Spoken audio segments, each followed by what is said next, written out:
A new life comes to New Zealand, to a young and healthy country, a family country, where children grow happily in the fresh air and sunshine.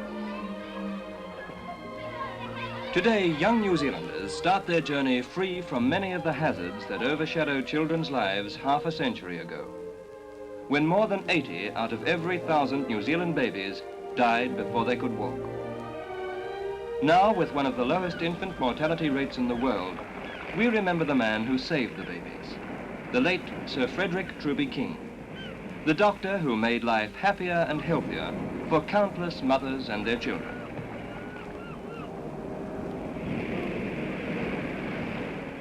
Here at Karitane, where the great mother and child welfare movement began, is someone who helped Dr. King and his wife in their pioneer work 50 years ago. She is Mrs. Joanne Murray, the first Plunket nurse. She looks at the house where they lived and worked and remembers 1907, when 2,000 New Zealand babies died before they were 12 months old.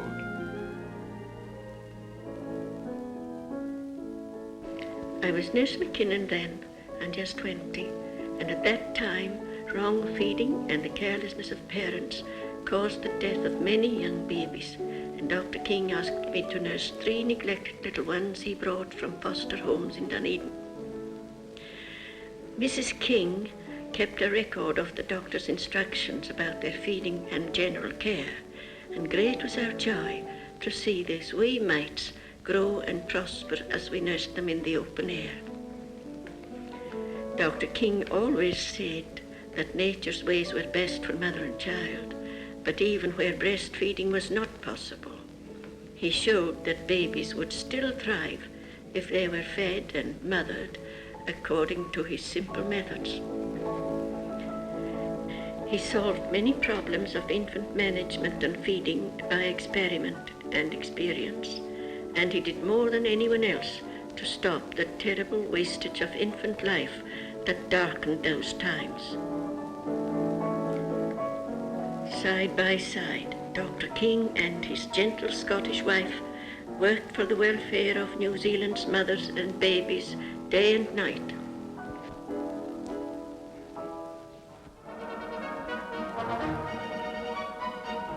On the 15th of May, 1907, their first great victory was reported in the Otago Daily Times. His Excellency the Governor-General and Lady Plunket and other influential people became interested in the newly formed association. Organized home visiting was started by nurses, soon to become well known as Plunket nurses in honor of the Society's first patron. Branches of the Society began to grow in other centers of population, as Dr. King, writing and traveling the country, advised and inspired people wherever he went, always with boundless enthusiasm and energy, and always in haste. For he knew that the battle against ignorance and careless feeding was a grim fight for the lives of thousands of babies and the health of the nation's mothers. Among his greatest allies were the young nurses, led by Nurse McKinnon, whose good-natured and practical advice brought home to mothers the value of natural feeding, sunlight and fresh air for their growing babies.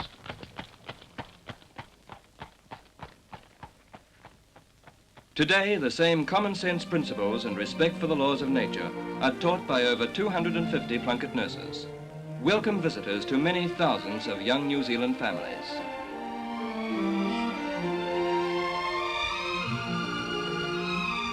Now, in towns and villages throughout the country, young mothers walk in the sun to friendly help and a talk with nurse at the local Plunket Rooms, where sensible advice is freely given for the benefit of mother and child. Well, baby's doing very well, Mrs. McLean. Getting day counters this week. She's taking spoon feeding well? Yes. You can begin him on some hard-boiled egg there, would you? The first Plunket nurses were trained 50 years ago at a small Dunedin homestead, which was later given to the Society.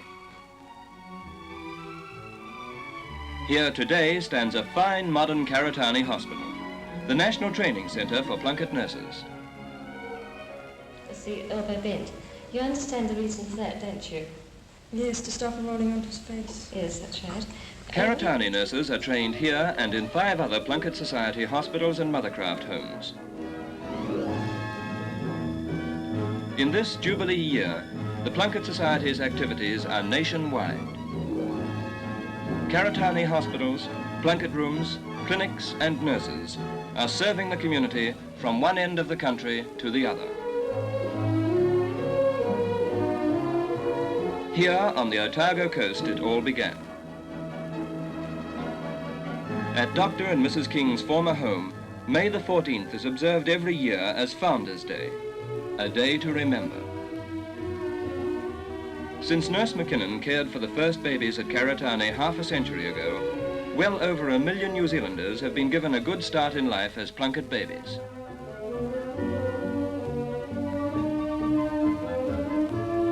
Today, the Society's offers of help and guidance are accepted by 88 in every 100 New Zealand mothers. In 50 years, the names of Karitane, Truby King, Mothercraft and the Plunket Society have come to mean happy, healthy families here and in countries thousands of miles away. From Karitane, the benefits of a great and noble enterprise born in New Zealand have spread to millions of people in other lands, across the wide seas, beyond the far horizons.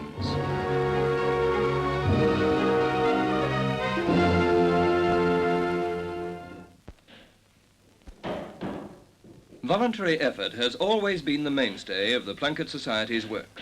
To help the mothers and save the babies, people in all walks of life have played their part since the earliest days of the association. From the Jubilee Plunket Ball and other glittering social occasions to the homelier aspects of the New Zealand scene, efforts are continually being made to help the good work forward. All over the country, the 600 branches of the Society raise funds in various ways, often by providing welcome refreshment services at outdoor events such as dog trials and stock sales.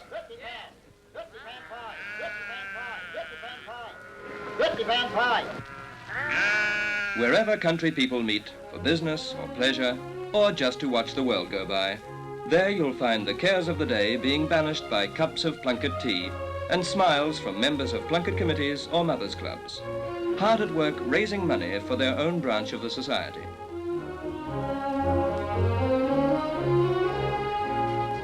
In a multitude of ways, in town and country, men and women make their contributions for the common good, to train more Plunket nurses, to help the Karitane hospitals, and to build more Plunket Rooms to keep pace with the demands of a growing population. The benefits of this community work for the Society reach far and wide. Everyone gains in some way, for the enduring qualities of family life are woven into the fabric of our national prosperity and progress.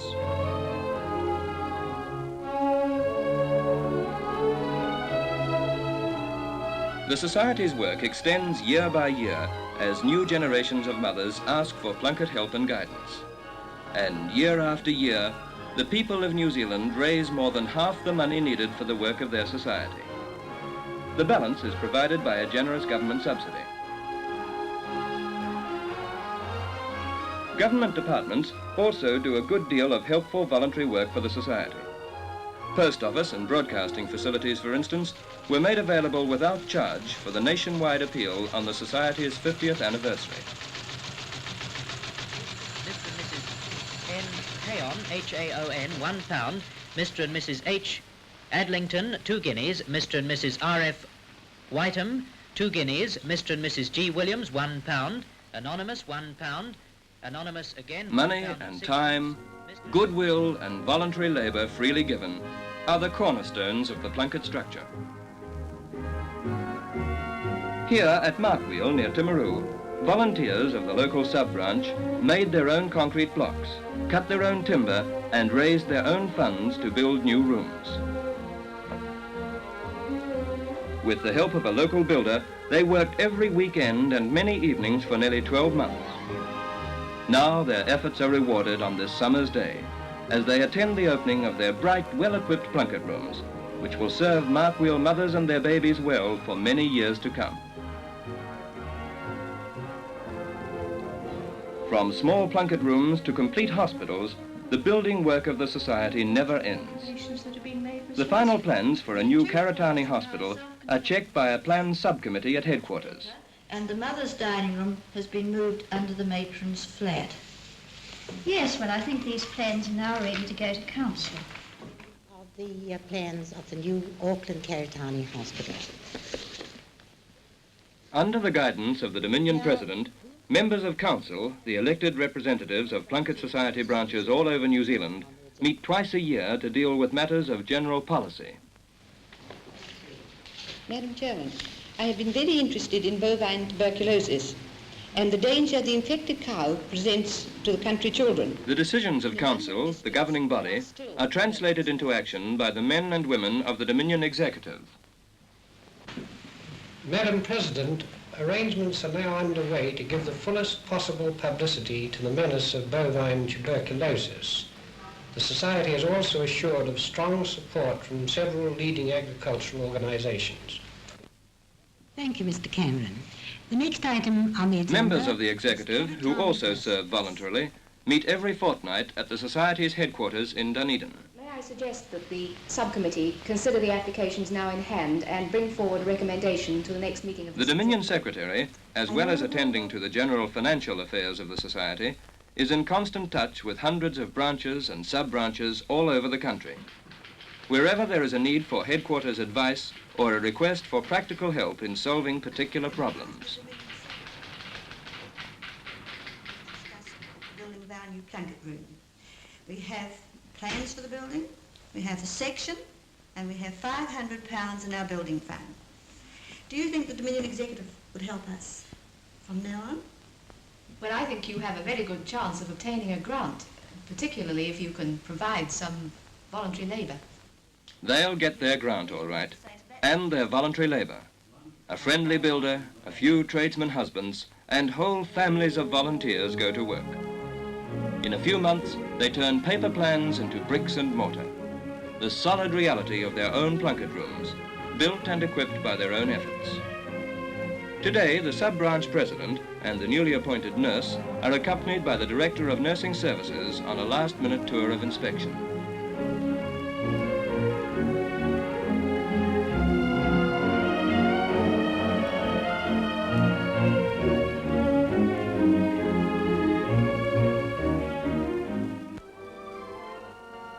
The Director of Nursing Services at headquarters supervises the professional aspects of Plunket nursing, the staffing of Karitane hospitals, and the training of nurses.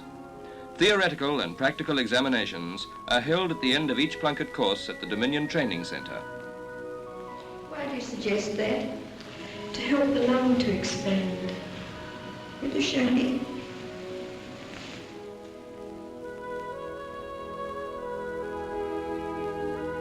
Only state-registered nurses holding maternity or midwifery certificates are accepted for training as Plunket nurses.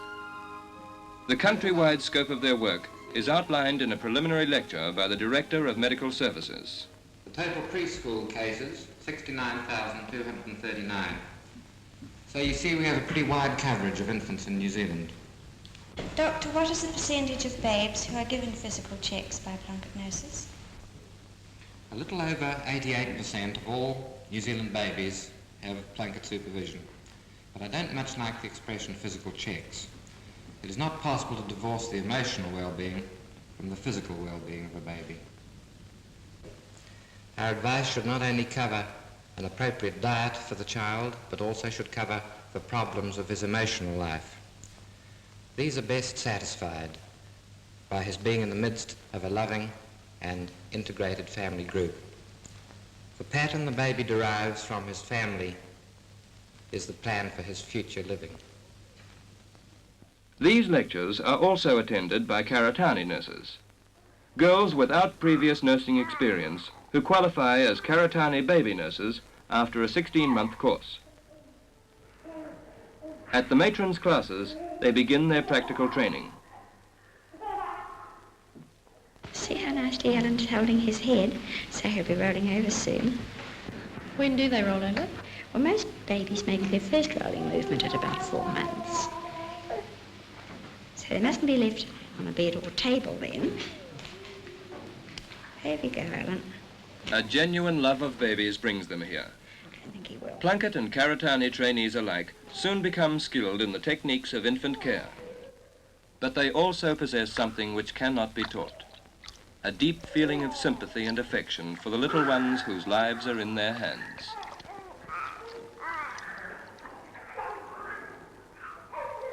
The sickly and weakling babies admitted to Karitane hospitals receive careful medical attention. Local doctors, chosen for their particular interest in the health of children, make a valuable contribution to the work of the Society by giving their services as visiting physicians.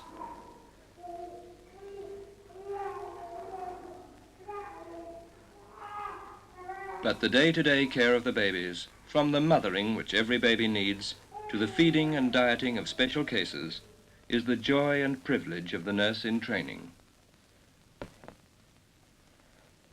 One of the first things we learn is how to make up a suitable diet, usually a special milk mixture for every baby. Each baby in the hospital receives the full-time care of one nurse. For the present, Karitane nurse Beatrice Lawson is mother to John, a weakling baby who will soon be strong enough to take his feeds with his friends in the general nursery.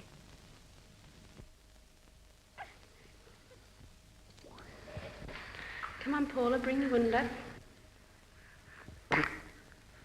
Good girl. In the toddlers section, David makes short work of his dinner. Soon he too will be able to go home fit and well again.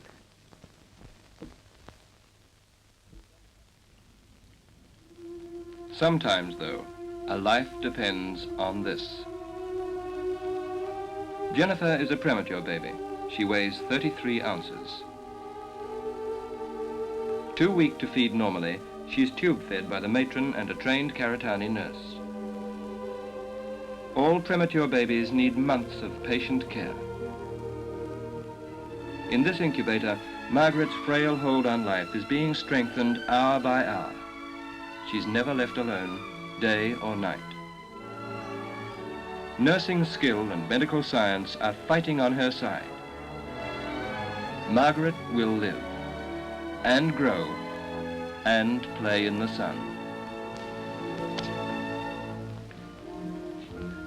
All Karitane hospitals have a mothercraft section, and like many mothers with new babies, I found that a fortnight's stay there taught me a lot about my baby, especially the value of breastfeeding in the early months of life. Karitane nurses may be young, but they certainly know their job, and with their cheerful help, I soon gained confidence in feeding and handling my baby. Yes, I did too. It wasn't just the rest and relaxation and proper supervision that helped. There were other mothers to talk to and plenty of good advice for the asking. The matron and sisters, with years of mother and baby nursing experience behind them, were always ready to help us and answer our questions at any time. Sister, when do you start giving the baby the orange juice? When your baby is about 4 weeks old, I would start giving orange juice. You could start with about half a teaspoon. Under the kindly supervision of Karitane hospital sisters, babies make steady progress, gaining strength and contentment just as surely as the student nurses gain skill and knowledge day after day.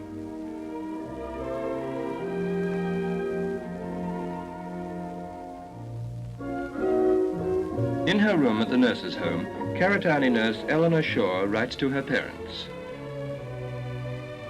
She's just 19 years old, and after 14 months' hard but rewarding work, she's almost finished her training in general nurseries and mothercraft, premature ward and dispensary, isolation ward and night duty.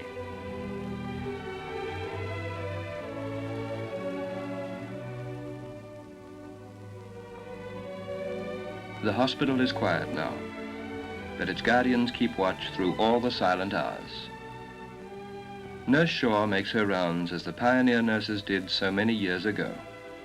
The lamp is different, but the spirit of service is the same. It's not all indoor work, though. Most Karitane hospitals are near a beach, and we take the toddlers to play there whenever we can. Some of our training in the handling of older children is done at a kindergarten. I did mine at the Dunedin Centre, which was built as a result of the interest and enthusiasm of Dr. Helen Dean. She was medical officer to the Plunket Society for over 16 years, and her fine work for the women and children of New Zealand will never be forgotten.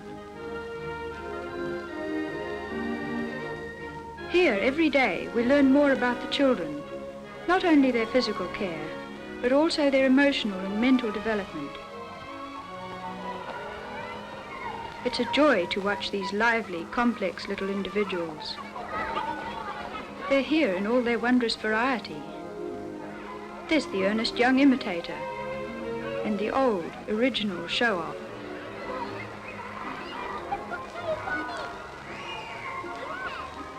Then there's the believer in fair shares for all.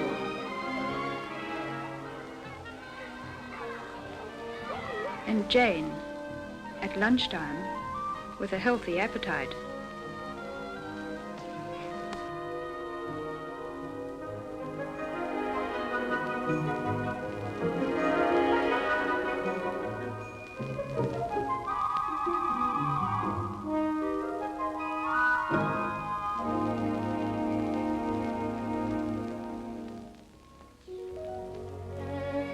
Graduation day at the Karitane Hospital, Christchurch. Behind the smiles and the jokes is the realization that they're no longer students, but trained Karitane baby nurses, starting out on a worthwhile career. Every year, about 150 Karitane nurses and 100 Plunket nurses complete their training.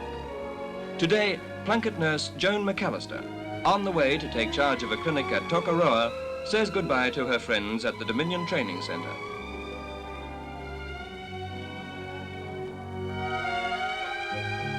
From the 6 training hospitals of the Society, nurses go out to use their skill and experience for the benefit of mothers and children throughout New Zealand.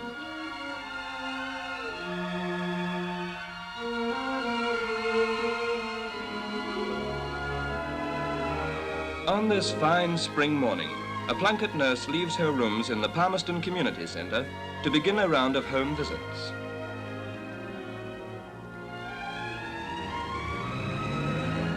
Before the day is out, Sister Dan will have covered many long miles, taking help and advice to the young families in her district.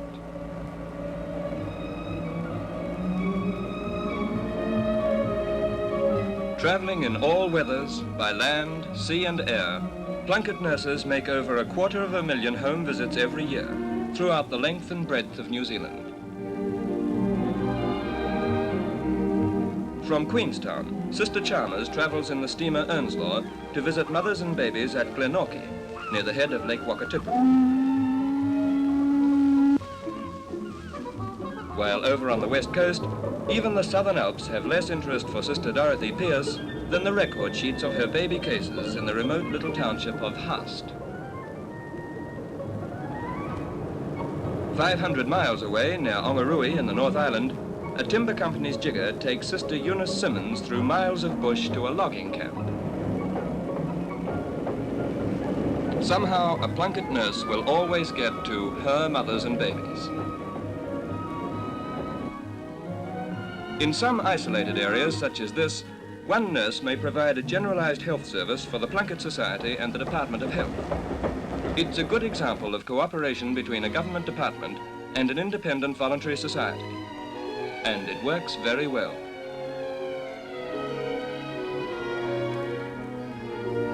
At Camp 9, there are only 5 families. Mrs. Tapara is one of the mothers who welcomes the nurse's visit.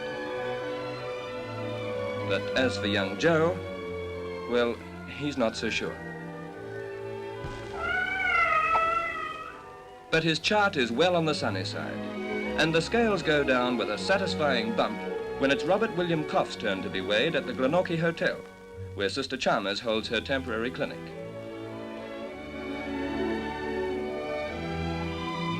At Haast on the west coast, mothers travel miles by truck and car to bring their children to the Plunket Nurses Clinic in a friend's kitchen.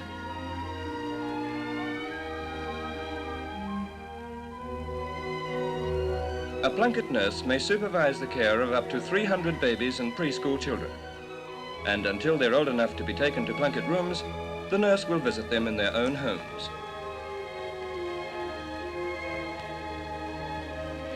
I enjoy home visiting, mainly, I think, because it gives us a chance to help the mother in the first few months after she leaves the nursing home, when help is needed most.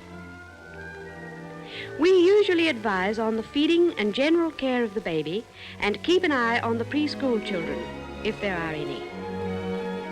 We also pass on to the parents any news we may have about things that might affect the health of the whole family. Hydatid disease, for instance, would no longer threaten the lives of our children if all farmers would stop dogs eating raw offal. Boiling the offal renders it safe for dog food, and an old oil drum makes a good boiler. Automatic machines, designed by the Society's Director of Medical Services, are also being made for the use of farmers, as part of the campaign to stamp out a disease which is a menace to the health of the whole community.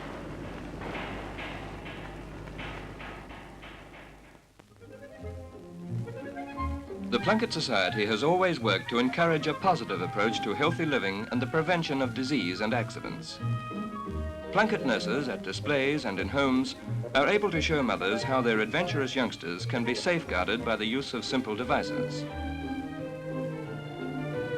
This kind of general health education is also carried on by trained Karitane nurses, whose cheerful and competent presence in the home brings welcome help to many growing families. They may be employed by parents, usually for a few weeks, when the services of a trained baby nurse are needed in the home.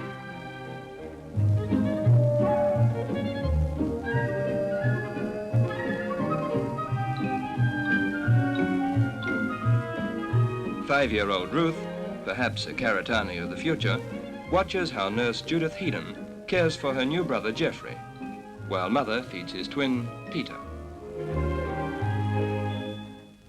The value of Plunket Society training is also appreciated by fathers in a more direct way. For in some Plunket rooms, a tutor sister holds a series of classes in fathercraft, as well as the regular classes in mothercraft. To the knee, and then roll your baby over. Plunket sisters give regular talks to high school girls in many districts. And all over the country, the Society's main work for mothers and children goes on year after year. In Plunket rooms, there are no racial or social distinctions, just mothers and babies. The services of the Society are free to all who need them. Every town and almost every village in the land has its own Plunket rooms.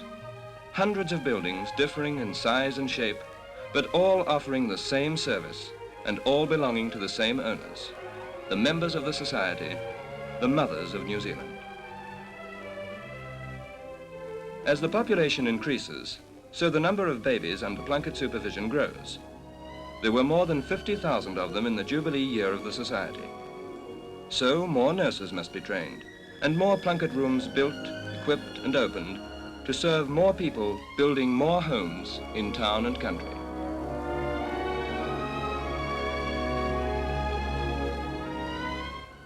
To keep pace with houses spreading across the countryside, mobile units tour the growing suburbs of large cities, bringing Plunket service to mothers until their own local rooms can be built.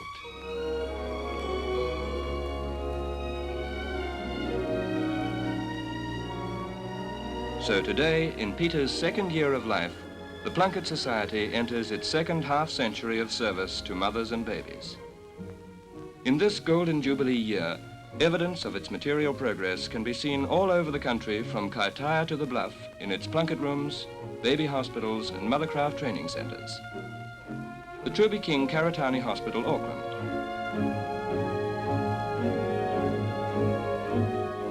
The Stewart Karitane Hospital, Wanganui.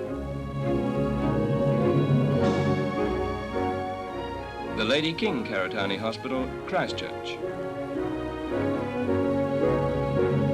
The Truby King Harris Hospital and Dominion Training Centre, Dunedin. The Karitane Hunt Hospital, Invercargill. And the Sir Truby King and Lady King Karitane Hospital, Wellington. The Mothercraft home nearby was given to the Society by Sir Truby and Lady King. It was the last of their many gifts to motherhood. Together they inspired the people of New Zealand to lead the world in the welfare of mother and child. Their everlasting and living memorials are the nation's healthy children and the great Mothercraft societies which have brought immeasurable benefits to the rising generations of many lands.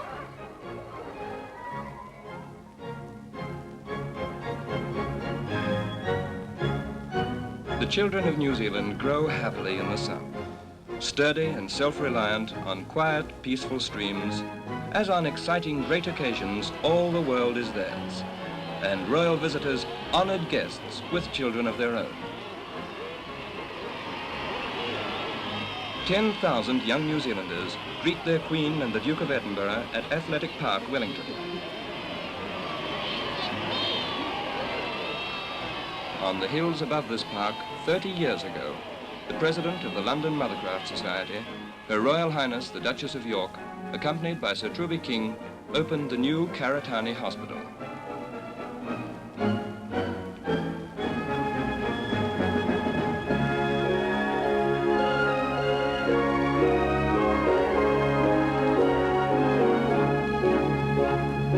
Now, in the Golden Jubilee year of the Plunket Society, she comes to us again.